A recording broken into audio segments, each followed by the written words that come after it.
Hi guys, in this video we're going to be looking at a driving test from Ashfield Driving Test Centre.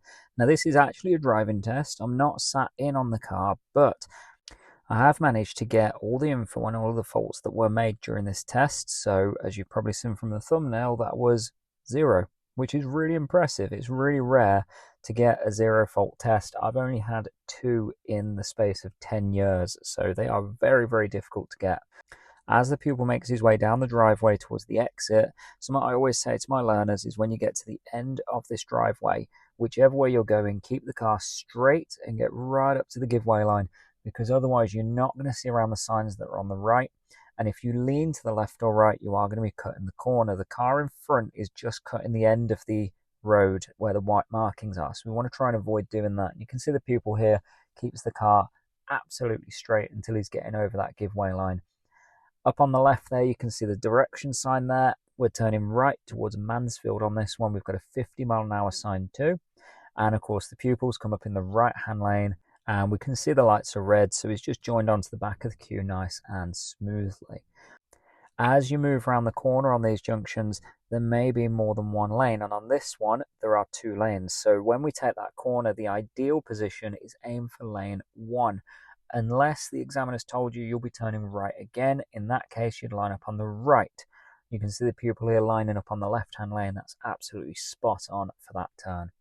And then we've got another set of lights here where, again, staying in that left-hand lane, that's the ideal position as we approach them. We've got to prepare for those lights covering your mirrors. You can see they're red on this occasion. The pupil's slowing down nice and early, just keeping a good space behind the car that's in front.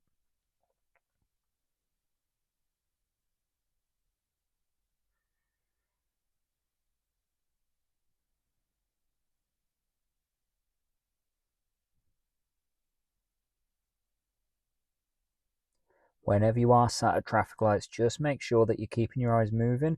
You're not drifting off in terms of your attention, that you're aware of the traffic lights, but also what's around you. And then when they change, good progress, and watch out for arrows like this where the traffic merges. Lots of mirror use should be expected there from the examiner.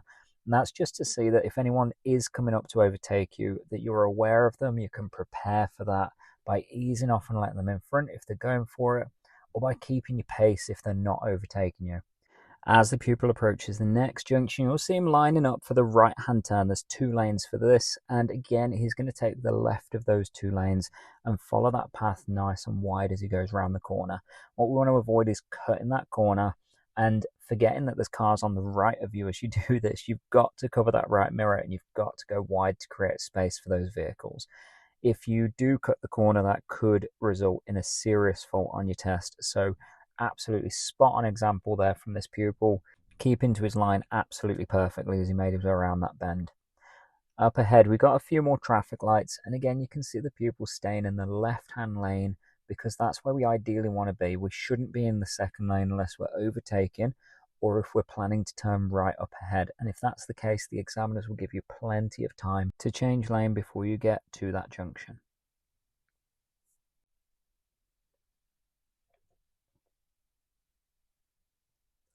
Approaching the lights here again, you can see the pupil slowing down really early. He'll have covered the mirrors, and while he's waiting on those lights, he'll have his eyes moving, checking the lights, checking the mirrors, checking the traffic from the left as well, keeping in mind there's a hospital nearby, so you might have blue light vehicles coming in and out of the area. So watching out for anything like that might cause you to need to react or do something different. You've got to keep your awareness up and keep them eyes moving throughout your test.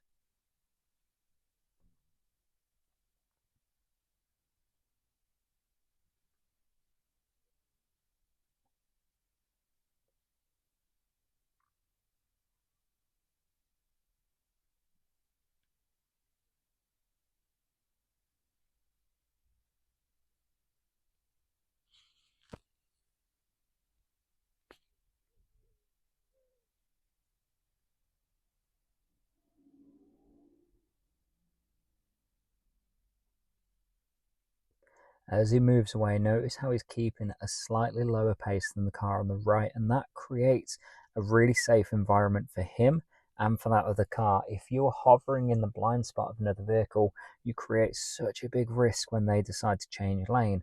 because like the car in front there changing lane now, if you're sat in the blind spot when they look in their mirror, they ain't going to see you and they're going to start moving over thinking it's safe, thinking you've turned off. Whereas if we create a little bit of space behind them, then when they move in, they can see you in the mirror and they can move in safely as well. And you also create a bit of room for you to respond to them. And of course, part of being safe and defensive when you're on the road, it's all about keeping a safe space around your car when you're moving around. So don't hover around blind spots of other vehicles, and that's especially true with large vehicles like buses, lorries and vans, where the paneling on their vehicles may prevent them from seeing you at all.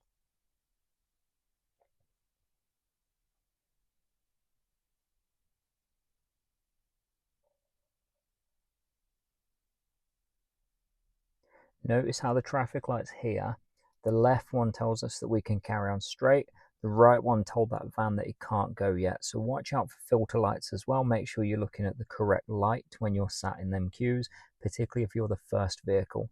Like I say, keep your eyes moving and keep aware of the whole of the environment. Don't just stare at the traffic lights. And of course, when you progress through traffic lights like this that are green as you go all the way through, you want to make sure you look side to side. Again, blue light vehicles, cyclists, people who just aren't paying attention, you want to keep an eye out for them. Here the pupil's been asked to pull over on the left. The examiners will do this about 4 or 5 times during your test typically. Now on this occasion it's on quite a busy road, so the examiner will be looking for the pupil to be covering his mirrors, signalling in good time, and then allowing the cars behind plenty of time to react to him pulling over. It shouldn't be a fast mirror signal pullover. It's got to be well thought out and spread out in order to allow time for others to react. And then when he moves on, again, a busy road, lots of observations on those mirrors, and not forgetting that blind spot check before pulling out. If you miss that blind spot check, you may only get a driver fault, but it can escalate if there's something in that blind area. And if you keep missing that blind spot check, it's going to become a serious fault. So make sure you lean out of your seat and look over your shoulder properly. Don't do a half-assed check, do it properly. For the next minute or so, the pupil's stuck in a little bit of traffic, so what I'm going to do is speed up the video for this section just so you don't have to sit staring at the back of this Toyota for longer than we really need. Just keep in mind, if you are sat in traffic, keep checking your mirrors for cyclists on the left or motorbikes on the right, for example. We also want to be scanning ahead for pedestrians, side roads, anything that could change the flow of traffic or cause you to need to do something. If you don't see it and you don't react in time, that's going to escalate into a problem on your test. So keep your eyes moving as much as you can and avoid fixating on the car in front.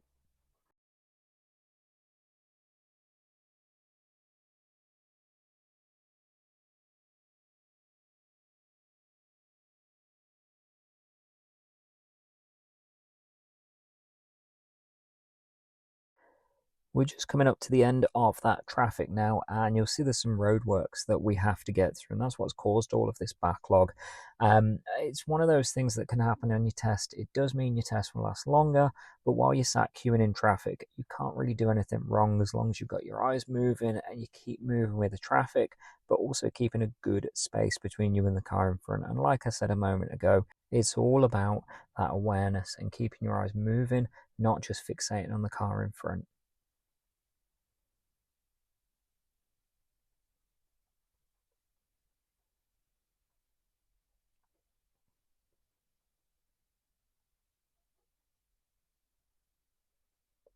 As we come up into Mansfield here, the pupil is going to be turning right towards Nottingham. Now there is a set of traffic lights coming up, and as we approach that, you'll notice that there are 2 lanes for the right turn. So the ideal, as I said before, is use the left of those 2 lanes.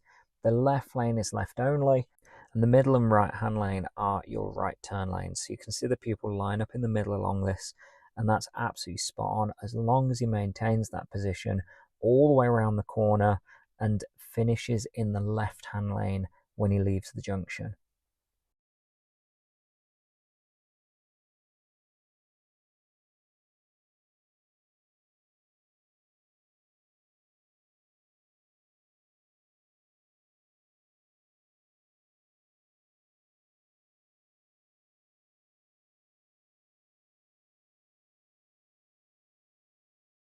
Shortly ahead, knowing that the pupil is going to be following the signs for Nottingham at this point, I know that we need to move over into lane 2, and that's going to be shown on the signpost just a little further ahead. You'll see that lane 1 becomes a left turn only lane.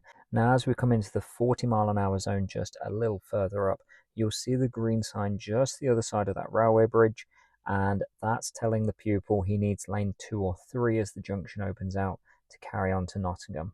Mirrors checked, signals on, and then check again before you move. If you rush to change lanes, that's going to cause you issues. Make sure you've got a good idea of what the cars on the right are doing, if any are around. If there's none around, great, get moving. But if there are, put your signals on and look for the reaction from that car before you move, because they may accelerate to get in front of you before you move position.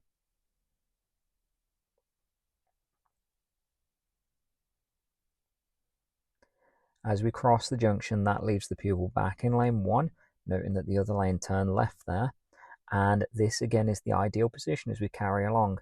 If you are overtaking or turning right ahead, then by all means be on the right hand side, but otherwise make sure you're on the left. If you find yourself in lane 2, get on those mirrors, signal, and bring the car back to lane 1 safely as soon as you can, because if you stay in lane 2 longer than necessary, you will get faulted for that.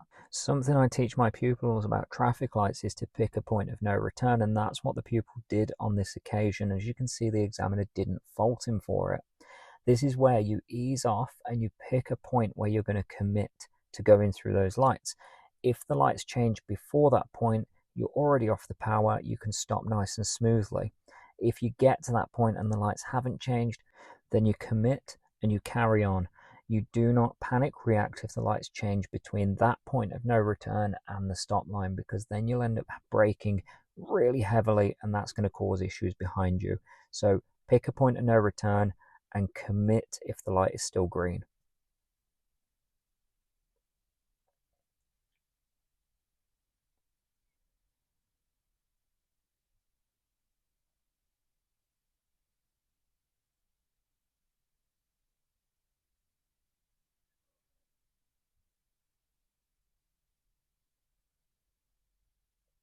Now the pupil's going to take a left here, and it's quite a tight turn when you come up to it. So you just want to reduce the speed. See, the pupil's down to 10 mile an hour there before he comes in, and then he accelerates away, and that's absolutely fine. The buildings on the left create quite a visual barrier, so you want to make sure you can see before you commit to going into that new road. Then taking the next road on the right. Now this one's a little easier to see because you've got the opening in the fences. There used to be a building there which would block your view, but even so, it's a tight angle, it's a narrow street, so you can see the pupil slowing down, just making sure he can see a little bit more before he commits to that turn, and that is absolutely spot on. Traveling down roads like this, you want to make sure that you're taking your time, looking well ahead. The pupil is going to be pulling over, as you can see, and this is for an angle start, and this is where the examiner will ask you to pull up in front of a parked vehicle about a car length away, not worrying about driveways as you do it, and making sure you've got room to get out again. All they want to see is that firstly you can pull up safely, and secondly when you go, you're checking your blind spot and you can maneuver around that car safely. The other thing to watch out for, of course, as you come around that car is oncoming traffic, because you're swinging out into the middle of the road. So you want to make sure that you don't just launch out of that gap. You stick your nose out, you look ahead, you check your blind spot again, and then if it's safe, you can move on. Now, the pupil is driving down the wrong side of the road here, but with the amount of parked cars, that's perfectly justified. As soon as an oncoming car comes in he goes into a gap. Again, absolutely spot on that is. If there's a row of parked cars like this, you can continue down the wrong side of the road to keep round them, as long as it's reasonable to say that nothing will come in the space that you can see to be safe. Whilst you're doing that, however, you need to be aware of those gaps where you can dip in if you need to, or the gaps on the other side where other vehicles can dip in. So always have a backup plan when you're going through roads like that so you don't get caught out.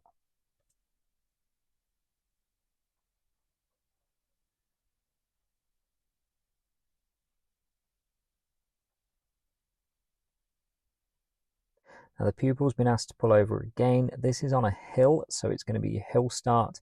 In an automatic, this is really, really simple. You just pull up and then when it's safe, check your shoulder, drive on again.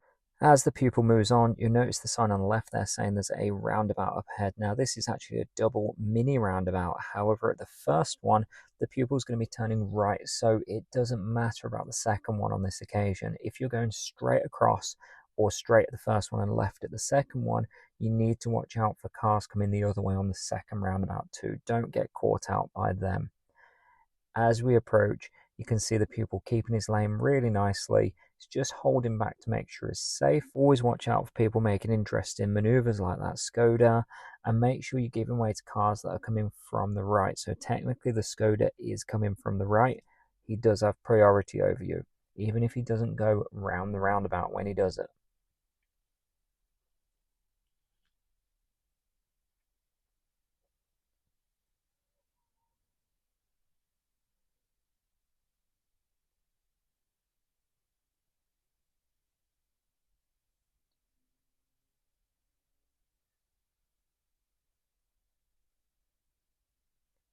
Something I get asked quite a bit by pupils is, if I drive at this speed, will I fail my test? Now, if you notice, the pupils just sat at about 23 mile an hour for quite a little bit of time. Now, the road conditions allow for that. We've got a lot of central refuges, the bollards in the middle. We've got not a lot of room as we pass them. So having a reduced speed is absolutely fine as long as you're still making reasonable progress down that road. Now, as an experienced driver, I probably would be doing a little bit more, but as a learner, the examiners do give you a little bit of grace when it comes to that. So they want to see a comfortable speed for your level of experience as a new driver. And 23 mile an hour down there, this examiner thinks was absolutely acceptable. I kind of agree with that. I wouldn't fault a pupil for doing 23. If it was much lower, then I probably would. And that's probably what the examiner was thinking too. Another pull up on the left, and again moving off, just remember those blind spots and make sure they're done just before you move away. You don't want to delay after you've checked it's safe and then move away. Now, the pupil's actually being briefed on doing an emergency stop here, which you can see him do in a moment. It's absolutely spot on again. The examiner will pull you over and explain the procedure.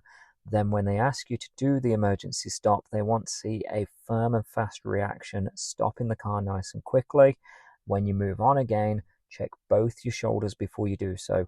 And that's all the examiners want to see. Something to be mindful of is when you do the emergency stop, you can often get a boost of adrenaline because you're waiting for that examiner's reaction, the examiner's instruction to stop. And that adrenaline can then cause you to end up rushing on the next part of your test. So immediate to doing the emergency stop, when you move away, you want to make sure you calm your nerves, take a few deep breaths as you build the speed gently, and just be really conscious about the progress you're making.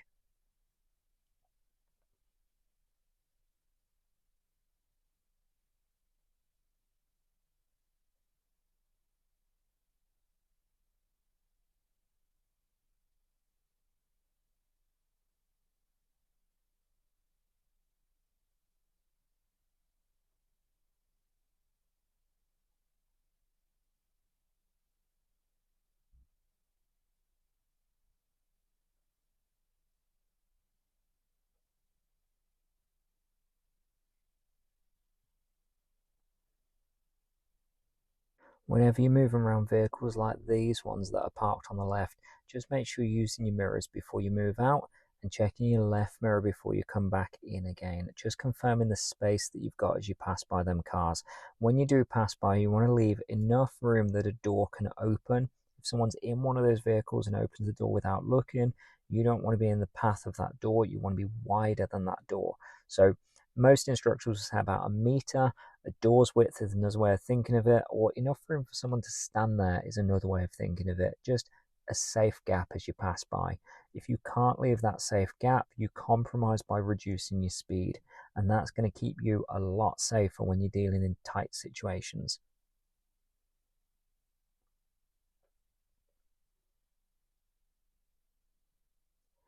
Coming up to the end of the road here, we've got a warning there saying there's a give way ahead, and the pupil's going to be turning right and then right at the roundabout fourth exit. This junction in itself is quite blind, and cars coming from your right off the roundabout can come up quite quickly, so you've got to be quite confident and very observant when you do come out of that junction. Going right at the roundabout, then fourth exit. Don't lose count of your exits. It's on your right, it's the last one, and it's just after the school on this one. So count them if it helps. There's one, two directly in front of you. Look up for number three as you come around, so you won't see that on the camera until you get closer to it. And then four just after it. As you see, four mirrors and signal, and you'll see the pupil drift over to the left-hand lane there after he checked that the left is cleared to do that.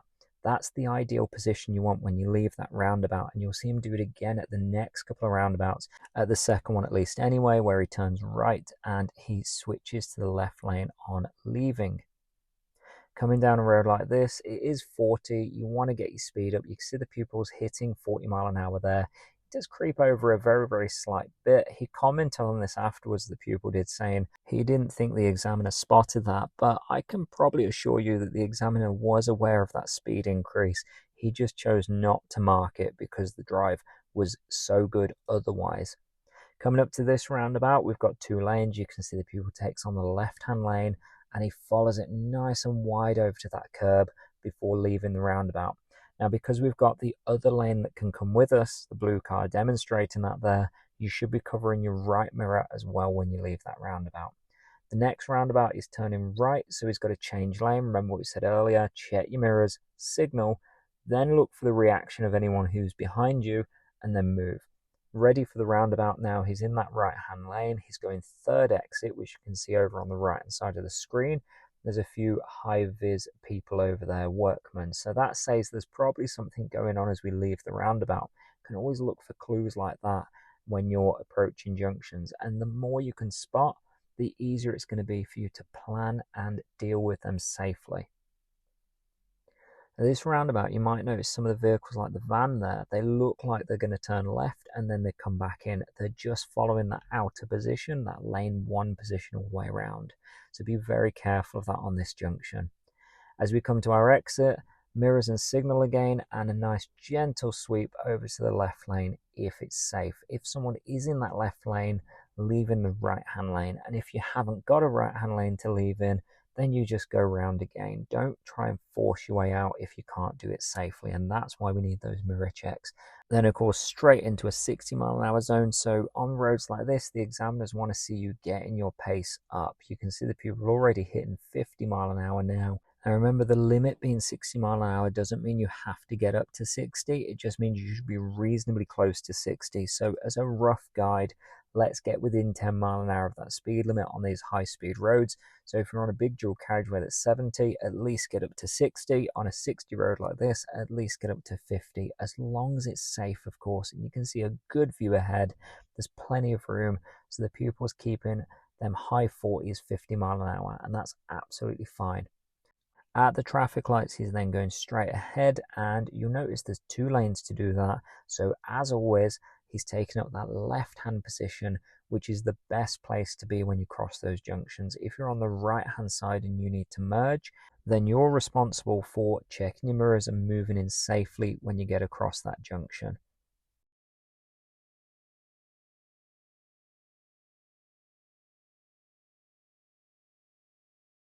Notice the signs here saying merge in turn and the arrows on both sides, and how the pupil's keeping a really good space behind that car in front. Now, while you're doing this, you want to be on those mirrors repeatedly, watching for cars that might try and push their way forward.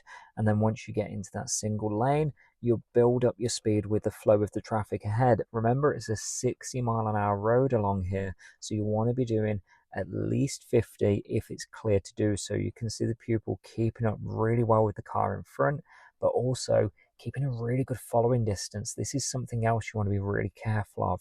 It's so easy to creep up on those cars and end up getting too close. If something happens then and that car in front has to slow down sharply, you're not going to have the same reaction time that you need to stop safely. So like I say, keep a really good following distance, and the best way you can do that is always leave more room than you expect you'll need. So if that car in front stopped dead entirely, then you want to have more room than you need and allow yourself to stop a little bit more smoothly, more relaxed.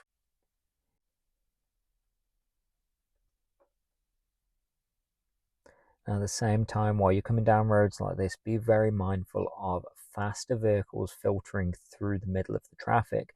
And of course, I'm referring to motorbikes. Sometimes they'll come down these roads and they'll see the cars traveling at 50 and they'll still do 60 straight down the middle if they feel that gap's wide enough. So keep an eye out for anything coming up behind you with regular mirror checks. And this is really important when you're driving anyway.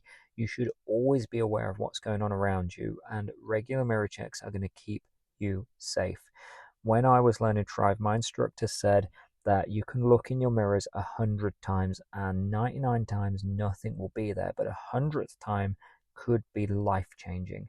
That is how important those mirrors are and how easy it is to overlook them, because most of the time you'll look in your mirrors and nothing will be there.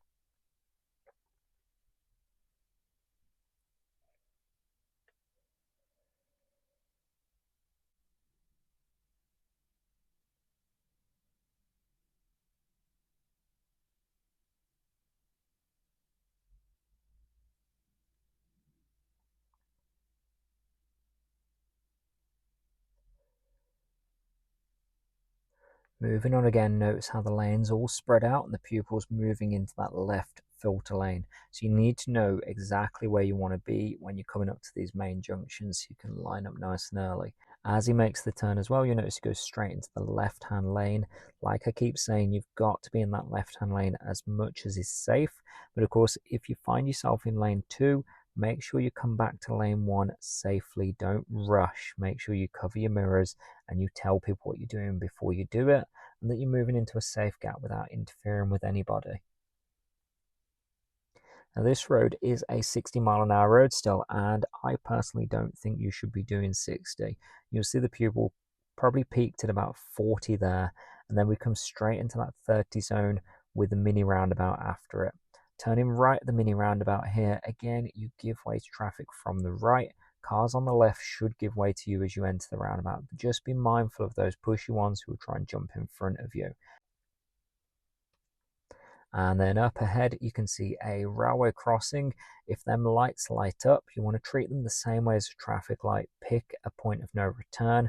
Once you get so close, you commit and you make sure you can get fully across that crossing before you enter it. If there's a queue the other side, you wait at the stop line and keep it clear. Now, just ahead, we're coming back to the test centre, and you're probably aware that my pupil has not done a manoeuvre at this point, which means he's going to be doing a reverse bay park in the test centre. The left turn in is quite tight. You want to get in right up to the left-hand side as you make your turn, and you can see the pupil does a really nice job of that. You get a lot of instructors pulling up on the left here, so just watch out for them. Like you saw on the left there, the instructor showing his pupil the entry and exit to the test centre. As I said at the start, keep the car nice and straight up to the giveaway and all the way up to the giveaway. That's all you need to do on that one. Now, coming back into the test centre car park, you'll come over these giveaway lines and then turn immediately right where you'll see the cones. This is the section you want to park in for your test, where we started this one. Now, the other side of the cones is where the examiners park, and you'll see the markings clearly labeling where you should be parking.